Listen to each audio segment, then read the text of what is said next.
We ask the questions. What is needed in the world? Is that going to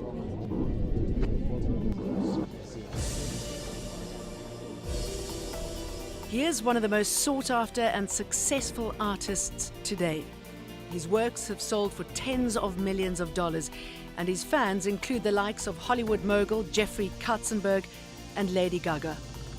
Jeff Koons is a former Wall Street commodities trader who left the financial world to pursue his dream of becoming an artist. His work is unique, often involving pictures of dogs, tulips, lobsters, even a large pile of Play-Doh and cracked eggs. Some have called his work lively and playful, while others refer to it as childish and banal. But for millions of his fans, his work stands out. This stainless steel sculpture, the balloon dog orange, was sold at auction for $58.4 million, turning him into the most expensive living artist of all time. Throughout his career, his art has gone through several phases, from industrial production to ceramic statuettes, even dabbling in a bit of sexuality. But whether you're a fan of his work or just discovering him for the first time, Jeff Koons is at the top of his game, perfectly comfortable, habiting the worlds of art and pop culture. In Doha, a city he frequently visits, he discusses what his work is all about, what he aims to express through his pieces, and the controversies surrounding his creations and his career, as Jeff Koons talks to Al Jazeera. Jeff Koons, welcome to Talk to Al Jazeera. I mean, you are certainly at the moment the undisputed king of contemporary art. How do you think you got into that position? What is it that your art, do you think, gives people? It's very kind to say that. But, from the time that I was a child, I just wanted to participate. And I wanted to be involved in a dialogue about art. I wanted to be part of the avant-garde, with Duchamp and Dali, Picasso. And I'm not special. I know that people of my own generation growing up, and we would sit and we'd have a dialogue about art. There were people that were brighter. There were people that had other talents that were maybe sharper. But I wanted to participate. And I really think that it comes down to that in life, that people end up kind of assuming kind of responsibilities in certain areas because they want to more than others. I'm trying to be as generous as I can be with my understanding of art. You say you wanted to participate, but you've certainly been very successful in that participation. I mean, you've just had 58 million, a record for a living artist, spent on your orange dog. How did that make you feel?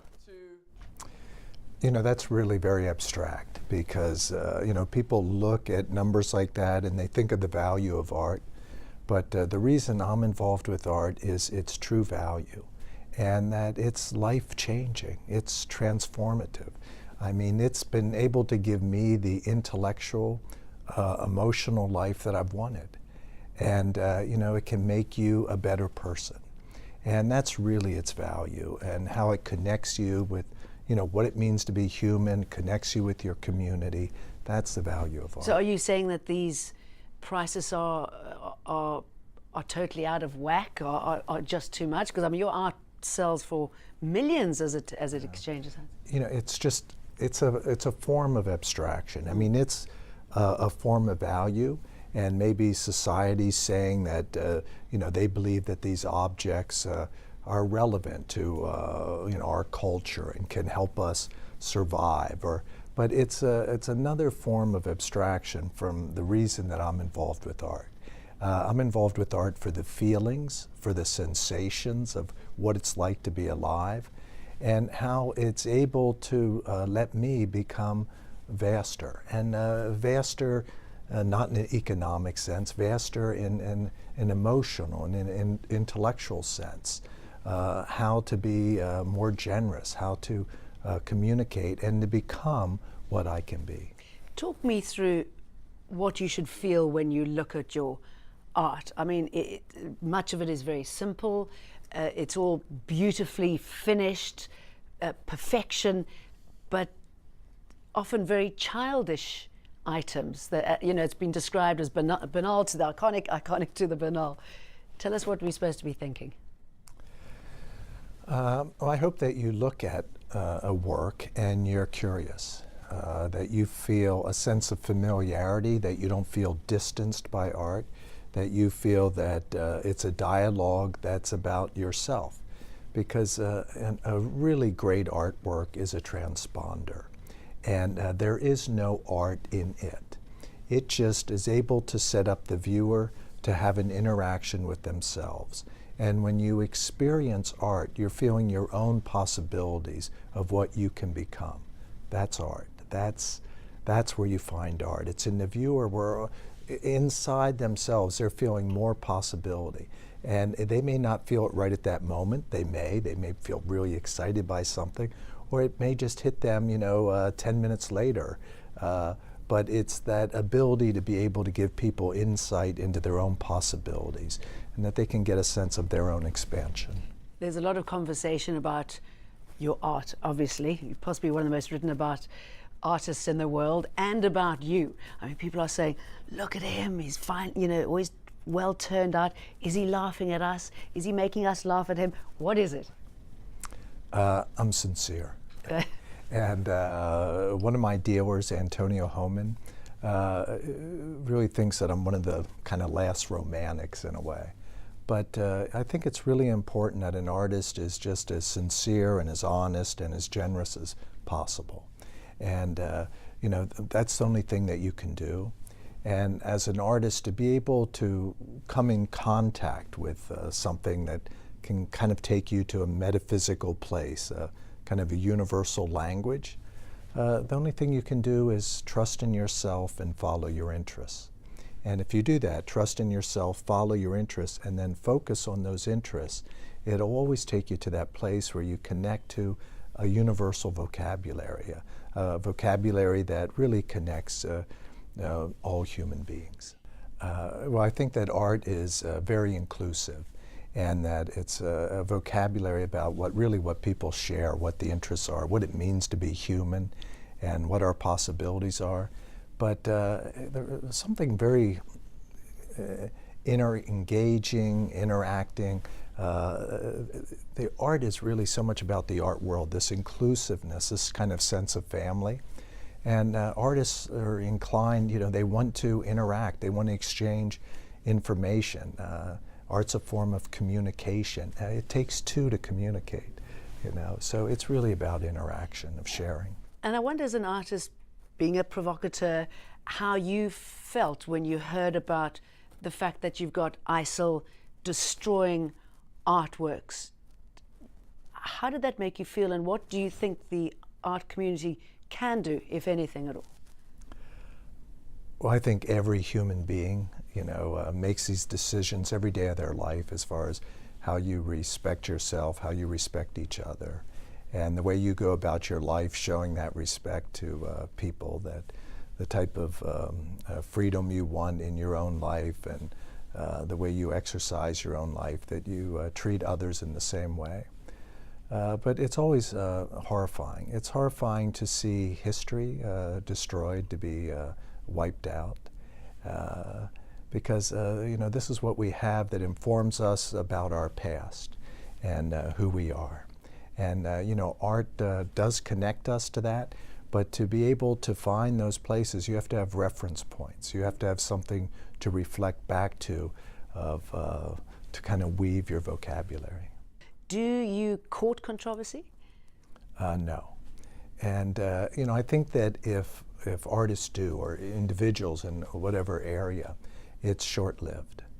And but I think that honesty has something about it which is riveting.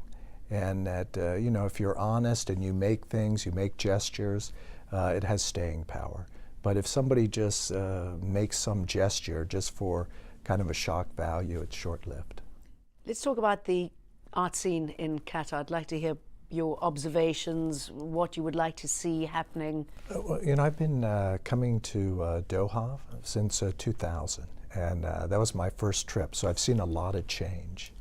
And it's fantastic, and the experience is It's moving, it's aesthetic. I mean, as soon as you land and you come into the airport, you're experiencing such a refinement. The architecture, you have some of the most amazing architectural buildings in the world that are built and being built.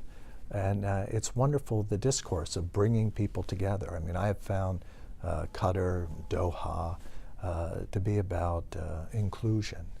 And you know, I'm here. I'm always thrilled to be invited and to come here. So you know, it's nice to feel part of something. Your honesty was riveting in your Made in Heaven series, which was seen as a pornographic series with your former wife. What was behind the decision to do that? What sort of impact did that have on your career and your personal life?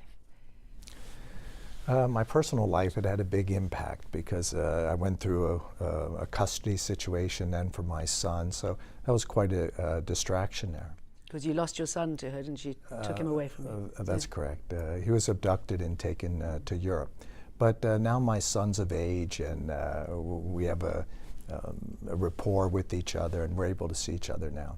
But what motivated me for that series was to have a dialogue in kind of the romantic tradition, the French romantic tradition of Fragonard and Boucher, and even going back to somebody like Masaccio. I went and I saw the expulsion of Adam and Eve from the Garden of Eden and the guilt and shame on their faces. And I wanted to make a body of work that tried to remove that guilt and shame.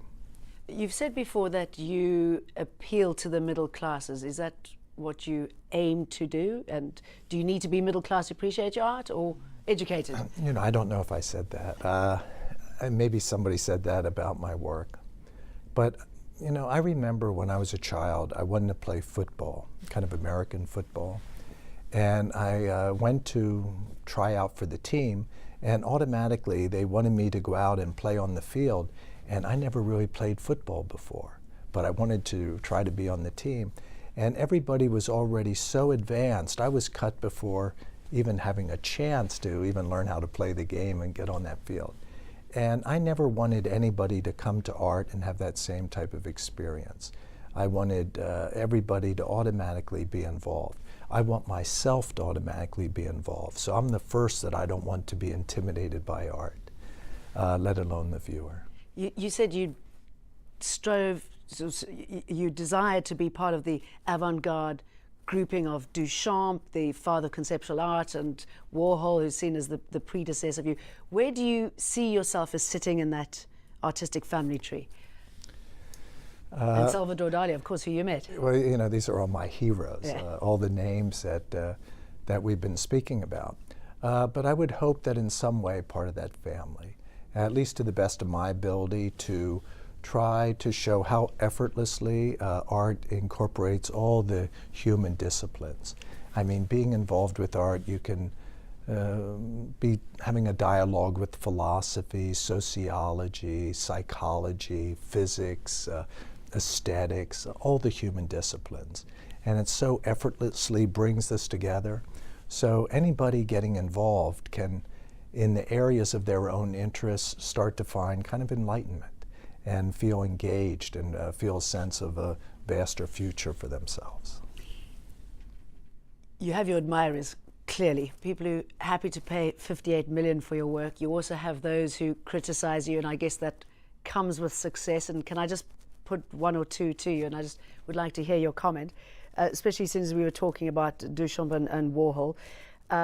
This crit says that your art historical glory resides in the fact that you're flat, there's no depth, it's all surface, even flatter than Warhol. This meaninglessness and banality, if nothing else, is your most important contribution to art. How do you feel when somebody says that? I mean, well, you know, I like to believe, if I hear something like that, I would like to reach that person a little more. I think that they could become more engaged, more open about art. I actually feel that my work is not just about the surface. I use a reflective surface automatically to have a discourse with philosophy. Philosophy is a reflective process, and to affirm the viewer.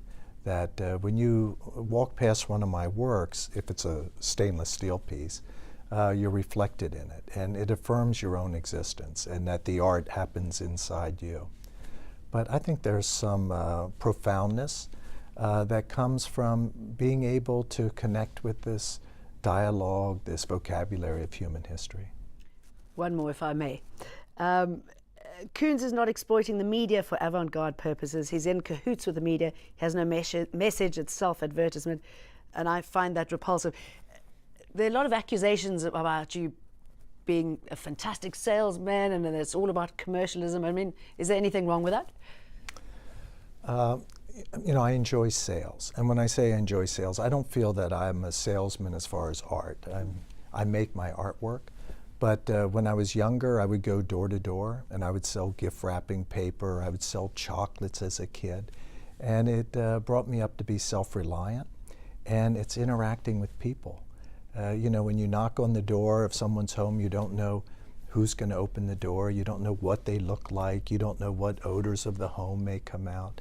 So there's this aspect of acceptance and communication. So I've always been interested in sales, but art, I was able to be free from that, involved in communication and in dialogue with people. But it's making ideas, and ideas are something which communicate and can be very powerful and moving. How integral to your success was working in the markets? I never wanted to be naive. Yeah. So it gave me the ability to be self-reliant and to make the work I wanted to make and not be dependent on any collectors or any group. I could make the works when I was a young artist, exactly the works I wanted to. But I think everybody's able to follow a little bit the concept of production, what can be self-destructive, what can be beneficial, and it can change. There was a time when a small production, making very few works, was maybe beneficial to an artist in supply and demand. Today, it's kind of turned upside down, and you almost have to overproduce to be able to be an artist that has enough work to really participate within the community. So I was going to ask you about the contemporary art, the view of it at the moment, the fact that prices just seem to keep on going up. Why is that? You know, I can only give you a perspective from an artist's point of view, that there's more and more people around the world that are educated and come into contact with aesthetics and come in contact with just the richness of the human disciplines and how wonderful and our lives can be, and that we're in control of that. I mean, we're able to enrich our own lives by exciting our minds, and we can make our lives better. The sordid side to that, and I know that there's a dialogue happening at the moment, this huge amount of cash going through these paintings. Is there a money laundering concern at the moment? You know, I wouldn't know about that. I mean, I think you'd have to speak to gallerists or people involved in that area. You know, artists are really, we're kind of removed from that area, and it's kind of a tradition back, I guess, for at least since the 1900s. Yeah. But I'm not really involved in that area. You were talking about how artists now really have to possibly churn out a lot more work. I know that you've got a factory, sometimes 120 people working there. How do you get them to deliver on your vision? Yeah. Can I go back to the money laundering now? The only thing I can say there, you know, you usually know who the client is. Mm. And you're usually pretty aware that, you know, they're a collector. And so I don't know. I've never really thought that that was a large problem. Mm. I wouldn't know, but usually you know that it's a collector that's there. And what a wonderful thing to be involved in, right? I was asking you about your factory and the amount of people that you have there and how you are able to get them to deliver your vision. Mm-hmm. By kind of spending time and taking the responsibility to educate everyone exactly what my vision is, and to set up systems that help people achieve that vision. And so, you know, if somebody's working for me, and the average person's been with me about 9 years. Some people have been with me over 2 decades. And Compliment. but there are some people that, you know, just started 2 weeks ago. But it's really my responsibility to manage and to set up systems so that they can make the gestures exactly the way I want them. Because, you know, I do not want to make a painting or make a sculpture that anything is on the surface of that work or anywhere within that object of something that I wouldn't do exactly the way it is as a finished work.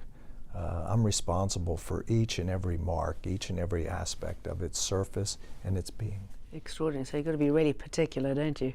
I'm not a perfectionist, but I really have only one chance to exercise that vision, and so I really want to get it right. Do you think there's such a thing as perfection? I think that there is, and I think it's a fetish. It's like a dog chasing its tail. There's a loss of energy there, but I do think that there's also something that's responsibility, and it's kind of like a moral respect to the viewer, and you want to show them as much respect for them as possible. You want them to be able to maintain the abstraction that they're experiencing as long as possible.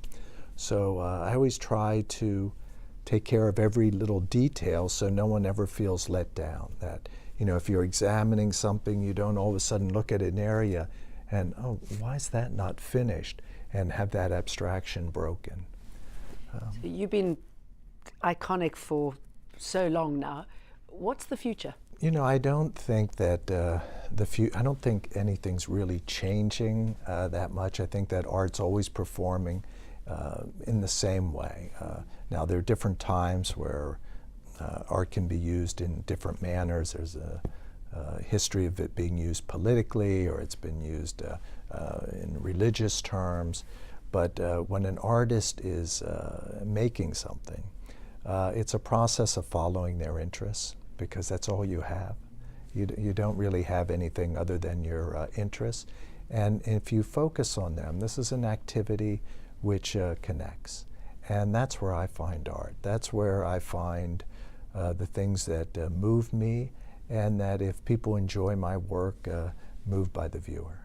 So what's your aim to do next? What would you like to exercise achieve? that freedom. You know, Picasso is a tremendous example of how, you know, a good artist gets better. And, you know, your great artists get better. You know, Van Gogh got better, Cézanne got better, Matisse got better, Picasso got better, Leonardo da Vinci got better. I want to get better. And what is better for you? To exercise that freedom, to make the things I really want to make, you know, to take advantage of the moment that I have as a human being to do what I would like to do. And it's the hardest thing for people to do in life. They have all different anxieties, a lot of different things block you from really doing what you would like to do. And so I really want to exercise that freedom. You know, I can make anything. Well, you know, I want to make the things that I really have the opportunity to realize, that I can pull forth out of myself. What a lovely position to be in. Do you surround yourself by you? We all have that. We have that every day in our lives. And artists are in a position to be examples to people, how you can do that. And you can do it in all different ways in your own life. Jeff Koons, thank you very much. Thank you for talking to Al Jazeera. Thank you.